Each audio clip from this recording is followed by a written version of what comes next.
South East Radio's Business Matters with Karl Fitzpatrick. South East Radio. Well, an eagerly anticipated budget was announced this week. Given the incredibly challenging economic environment which persists, this was a very important budget. Ronan Furlong, a tax partner with PwC, joins us now to discuss the measures in greater detail. Ronan, Budget 2023 was dubbed as the cost of living budget, totalling €11 billion. But how would you assess the potential effectiveness of the budget overall? Hi, Karl. Great to be here. Well, first of all, it's an incredibly ambitious budget. It's the biggest one ever in the history of the state, with a couple of exceptions, which we can talk about later on. It basically, touched every sector of the economy and every demographic. It was interesting to see how the narrative moved on the one-off measures, where it was originally supposed to be 2 billion, and then Sinn Féin were saying 3.8, and it landed at effectively 4.4. I think what's interesting when you stand back from it is even with an 11.1 billion budget, which, as I say, is the biggest ever, we're still projecting a surplus for the Exchequer for next year. And I suppose it's a huge vindication of the current health of the Irish economy and the momentum that's in the Irish economy, notwithstanding the obvious headwinds that are out there. The question has to be asked, Ronan, is it a reflection on the Irish economy, or is it a reflection on how important multinational companies are here to us? Let me put that in context, if you don't mind. About 10 years ago, Ireland raised 4 billion annually in corporation tax. It's projected for 2022, we will raise 21 billion. So you can see there how successfully, Ireland has navigated the treacherous waters of international tax reform. We have come out of that well. We are now in a very robust position where, foreign direct investment into Ireland is at record levels. And that's feeding into these huge, effectively corporation tax windfalls. One thing which I would commend the Minister for is he does recognise that there's an element of that is a windfall and that would be under threat due to some of the additional international tax reform measures that are coming. A certain element of our corporation tax receipts will be vulnerable to reduction.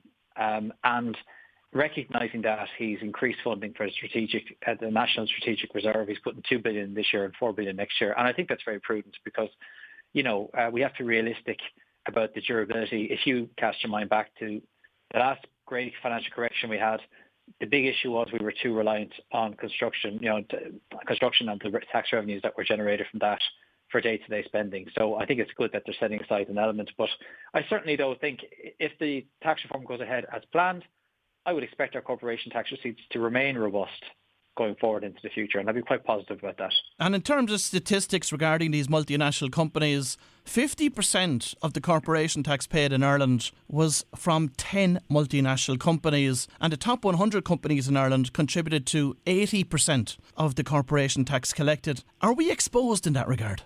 On one level, when you hear stats like that, you could be concerned about it, and as I said, there is an element that we will leak, but I suppose on the other side of the coin, what I would say in a more positive way is where the international tax reform is landing and where it's landing for Ireland is positive.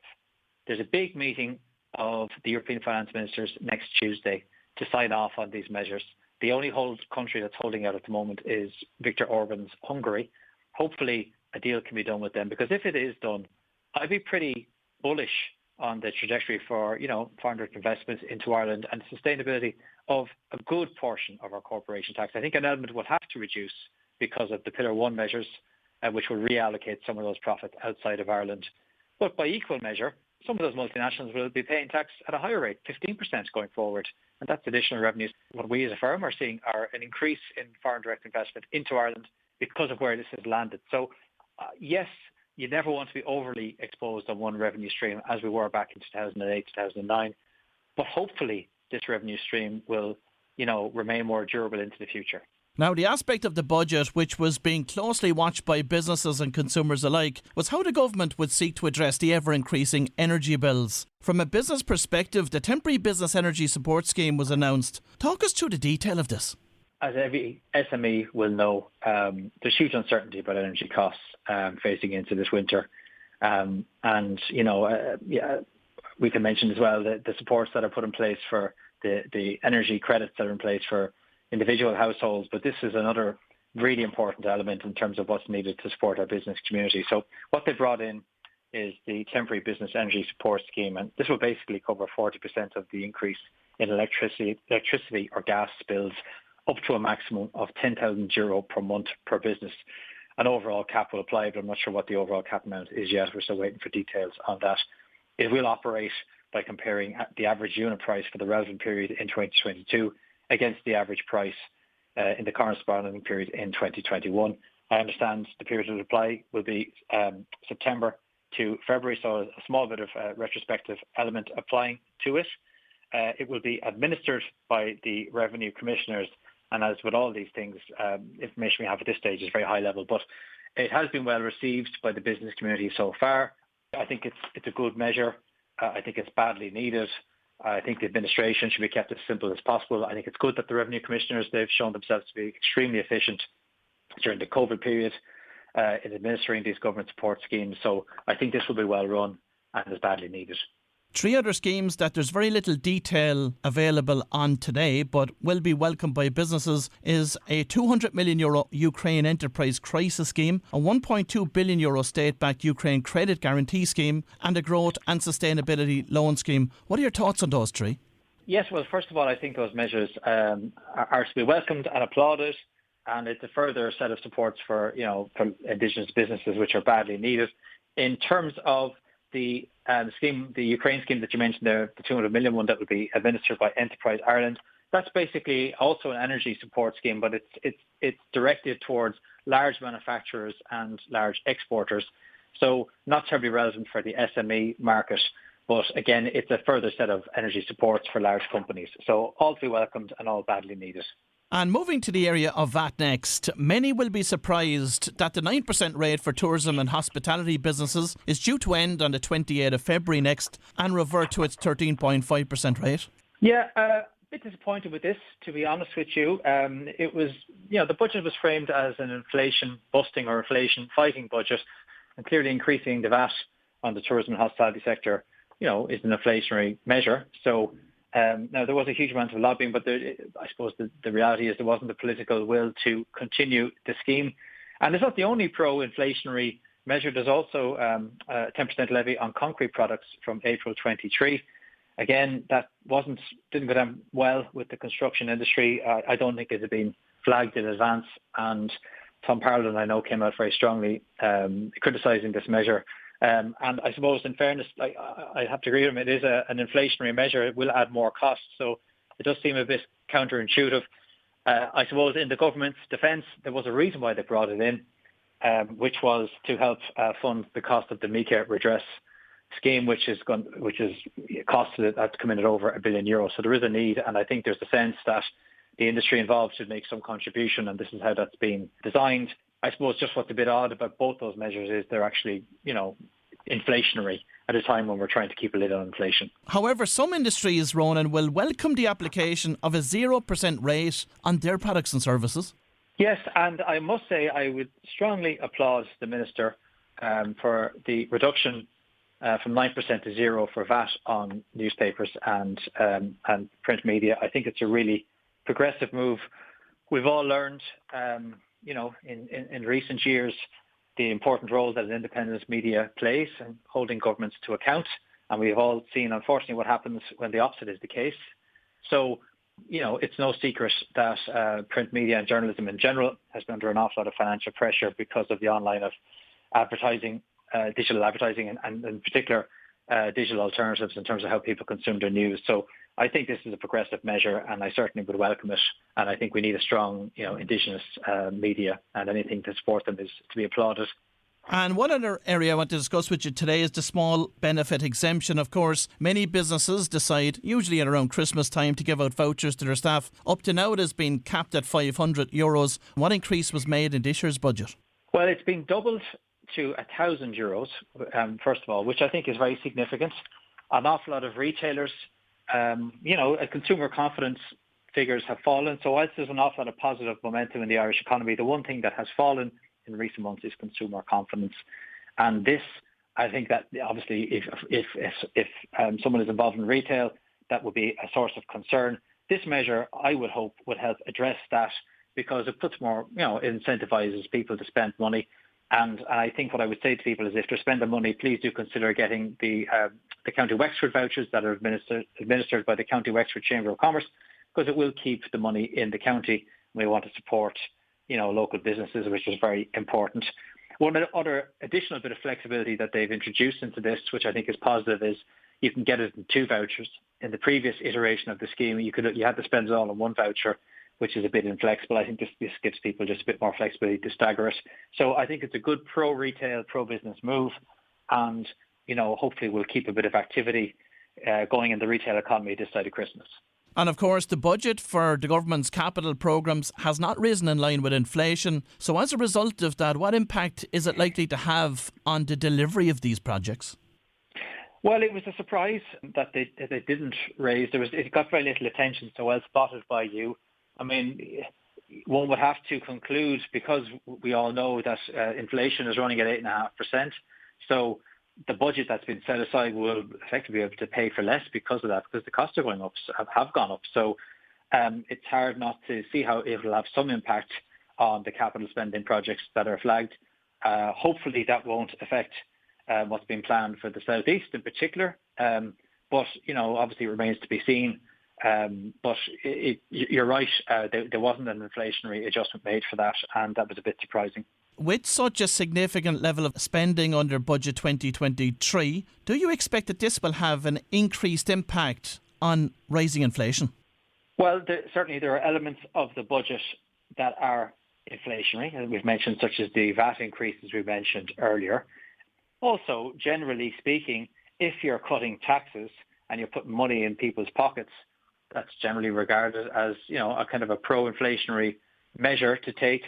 I have sympathy, though, for why, certainly on the income tax side, whilst one could argue that the measures are inflationary, the bottom line when you stand back is, when you look at the Irish income tax system compared to our international competitors, and we always have to look at what's happening internationally because we're a small open economy, the fact of the matter is people, middle income earners in particular, are paying the top rate of tax at a relatively low rate, and certainly much lower compared to their equivalents in other jurisdictions. So in other words, they're paying the 40% rate up until Monday morning at 36,800.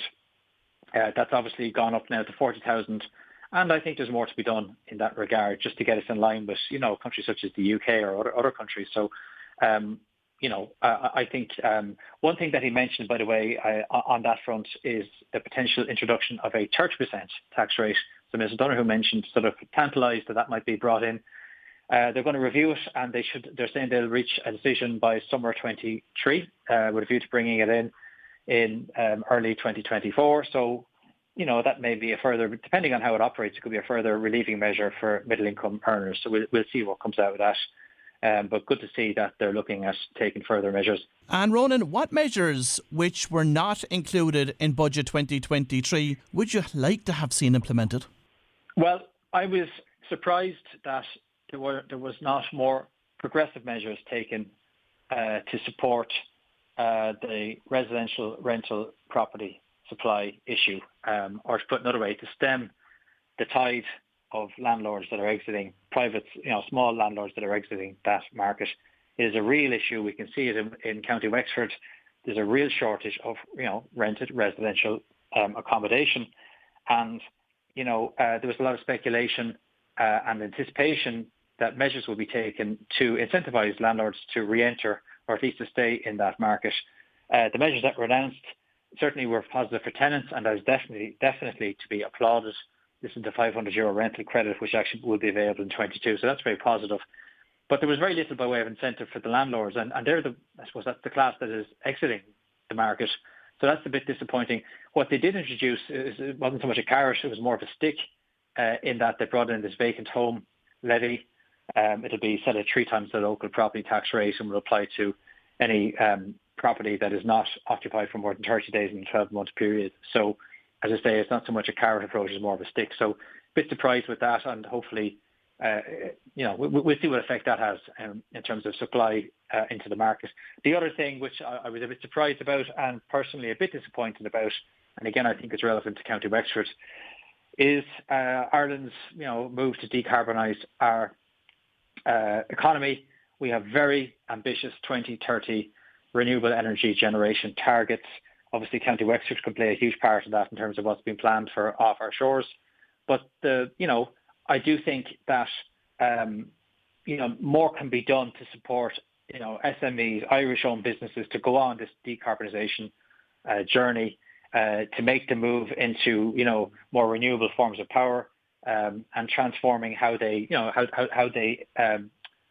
provide energy into their businesses. So I think more could have been done in that space, and I was a bit disappointed that he didn't announce more progressive measures to support our, as I say, very onerous targets that we've set for ourselves. So hopefully more will be done in the future on that front. And Ronan, what's your outlook for the Irish economy in 2023? I personally am of the view that there still is very strong momentum in the Irish economy. Our tax revenues are incredibly buoyant. They're 10 billion up on this time last year, 10 billion. So just think of that, with 4.3% unemployment, record low. When I think of the country that I grew up in and the unemployment scourge, that haunted us, we've come so far. So I really believe that there is very good momentum in the Irish economy. Yes, we have rising interest rates, and we definitely have a huge energy problem. I would hope that the measures that were announced today will mean that, similar to what happened in the COVID period, companies that might have been on the threshold of, going under, will be able to get through next winter because of these energy supports that are there. And that I would hope that, a lot will obviously depend on what happens in Ukraine and whether that's resolved or not. But I would hope, and my feel is that the momentum in the Irish economy is so strong that, yes, we may have a tough, 6 months, a year ahead of us, but I think we'll get back on a decent growth trajectory. It may not be back to the 7-8% type figures that we've become used to, but you know what? Maybe that's not sustainable. Maybe it'll fall back to something like 3%.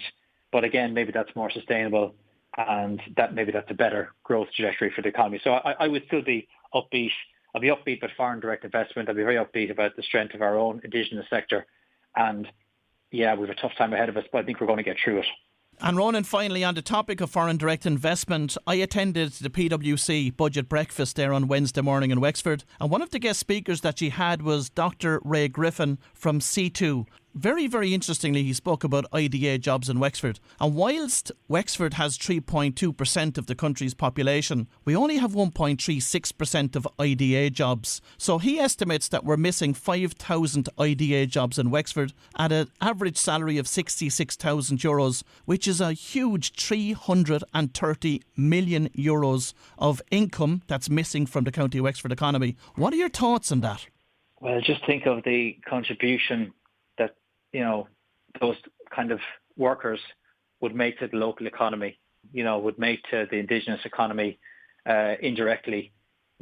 Think of the services that could be provided to, large, to multinationals that set up in Ireland, in the southeast. I'm fortunate enough to act for some such companies, and they're great employers. And the people who work with them spend the money locally. They live locally. They pay their taxes, the local taxes, etc. So, look, anything that can be done to further incentivise more foreign direct investment into Wexford, I think should be looked at, and we should have a laser focus on it. Well, if you've just tuned in, that was Ronan Furlong, tax partner with PwC, and I'd like to thank Ronan for sharing his knowledge about the effects of the budget with us this morning. Southeast Radio's Business Matters with Karl Fitzpatrick. Southeast.